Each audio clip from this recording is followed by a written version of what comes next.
Hello guys, Gowreeshan ഗ്രഹത്തിൻ്റെ പുതിയ episode റിവ്യൂയിലേക്ക് സ്വാഗതം. അങ്ങനെ നമ്മുടെ ധ്രുവനും നവീനോട് സംസാരിച്ചുകൊണ്ടിരിക്കുകയാണ് കേട്ടോ. എന്നിട്ട് ധ്രുവൻ പറയുന്നുണ്ട്, എന്തായാലും മച്ചാൻ്റെ ഐഡിയ പൊളിയായിട്ടുണ്ട്, ഈ തവണ എന്തായാലും ശങ്കർബായി കൊടുക്കും എന്നൊക്കെ പറയുവാണ്. ആ സമയത്ത് നവീൻ പറയുവാണ്, ഇന്നിപ്പോൾ വിഷ്ണു ശങ്കർബായിനെ കൂട്ടിക്കൊണ്ട് ജ്യോതിയുടെ വീട്ടിലെന്ന് പറഞ്ഞ് നമ്മൾ പറഞ്ഞ് വീട്ടിൽ വരും. ആ വീട്ടിൽ ഞാൻ കുറേ ആൾക്കാരെ സെറ്റ് ചെയ്ത് വെച്ചിട്ടുണ്ട്. ഇനിയിപ്പം ഗൗരിക്ക് ശങ്കർബായിയുടെ ശവശരീരമായിരിക്കും നമ്മൾ ഗിഫ്റ്റായിട്ട് കൊടുക്കാൻ പോകുന്നത്.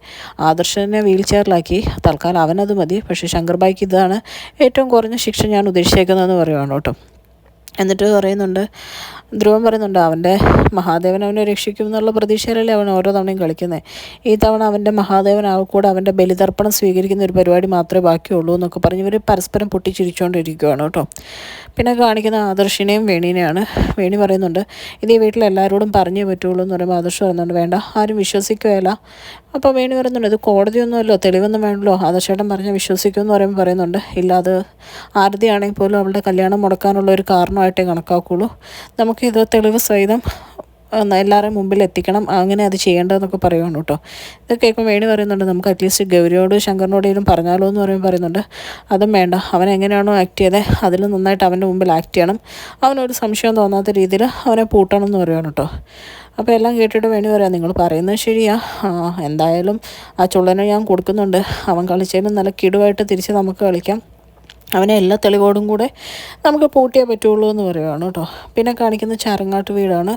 ഗൗരി ഇങ്ങനെ കട്ടിലയിലിരിക്കുകയാണ് കേട്ടോ. ഗൗരിക്ക് തീരെ വയ്യ, ഭയങ്കര പനിയും ചുമയൊക്കെയാണ്. അങ്ങനെ ഇരിക്കുമ്പോൾ ശങ്കറിനെ അജിത്തും ജോജുവും വിളിക്കുകയാണ്. എന്നിട്ട് പറയും, വിഷ്ണുവിൻ്റെ കൂടെ നിൽക്കുക, എപ്പോഴാണ് ശങ്കർബായി വരുന്നതെന്ന് ചോദിക്കാൻ പറയും, ഒരു 15 മിനിറ്റാണ്, ഞാനിപ്പം വരാം എന്ന് പറയുകയാണ് കേട്ടോ. ആ സമയത്ത് ഗൗരി ഇങ്ങനെ ചുമയ്ക്കുന്നതായിട്ട് ശങ്കർ അവിടെ ചെന്ന് തൊട്ട് നോക്കുമ്പോൾ ഭയങ്കര പനി കേട്ടോ.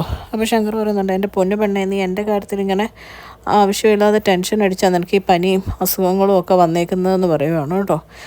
എന്നിട്ട് പറയുന്നുണ്ട്, അവരോട് ഒരു 15 മിനിറ്റിനുള്ളിൽ വരാൻ നിങ്ങൾ വെയിറ്റ് ചെയ്യുമെന്ന് പറയുവാണ്. എന്നിട്ട് ശങ്കർ പിന്നെയും ഗൗരിയുടെ അടുത്തിരിക്കുമ്പം ഗൗരിക്ക് പിന്നെയും വയ്യാണ്ടാവുകയാണ് കേട്ടോ.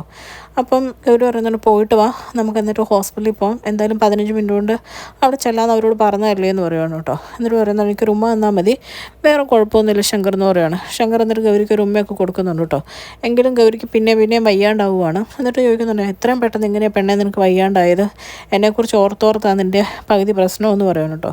അപ്പോൾ ഗൗരി പറയുന്നുണ്ട്, ശങ്കർ എന്നെ കളിയാക്കുമെന്ന് എനിക്കറിയാം, ഒരു പ്രശ്നം ഉണ്ടാക്കാതെ പോയിട്ട് വരണം, ഞാൻ ഉപദേശിക്കുന്ന ഇഷ്ടമല്ലാന്ന് എനിക്കറിയാമെന്ന് പറയുന്നു കേട്ടോ.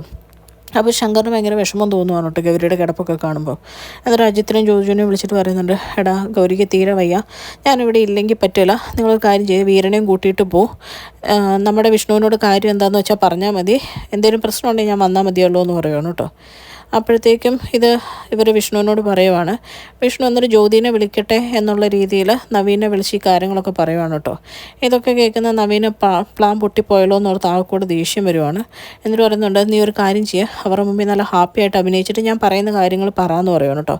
കുറച്ച് കാര്യങ്ങൾ എന്താണെന്ന് കാണിക്കുന്നില്ല. എന്നിട്ട് നമ്മുടെ വിഷ്ണു ഫോൺ വെച്ചിട്ട് അജിത്തിനും ജോജുവിനോടും പറയുവാണ്, അത് ജ്യോതി പറയുന്ന അവളുടെ അമ്മാമ്മ തന്നെ സംസാരിച്ച് വീട്ടിൽ സെറ്റാക്കാം, ഒരാഴ്ചയും കൂടെ വെയിറ്റ് ചെയ്യാനാണ് പറയുന്നതെന്ന് പറയുവാണ് കേട്ടോ. എന്നിട്ട് പറയുവാണ്, അപ്പോൾ അജിത്തും ജോജുവും പറയും, അപ്പോൾ നമ്മളിപ്പോൾ പോകേണ്ട കാര്യമില്ലേ എന്ന് ചോദിക്കുമ്പോൾ, ഇപ്പം വേണ്ട, എന്തായാലും ഒരാഴ്ച വെയിറ്റ് ചെയ്യാം, വേറെ പ്രശ്നങ്ങളൊന്നും ഇല്ലല്ലോ എന്ന് പറഞ്ഞ് കൊണ്ടിരിക്കുകയാണ് കേട്ടോ. അത്രയും കാണിച്ചുകൊണ്ടാണ് ഇന്നത്തെ എപ്പിസോഡ് അവസാനിക്കുന്നത്. ചാനൽ ഇഷ്ടപ്പെട്ട് കഴിഞ്ഞ് കഴിഞ്ഞാൽ ലൈക്ക് ചെയ്യാനും സബ്സ്ക്രൈബ് ചെയ്യാനും കമൻറ്റ് ചെയ്യാനും മറക്കരുത്. Thank you.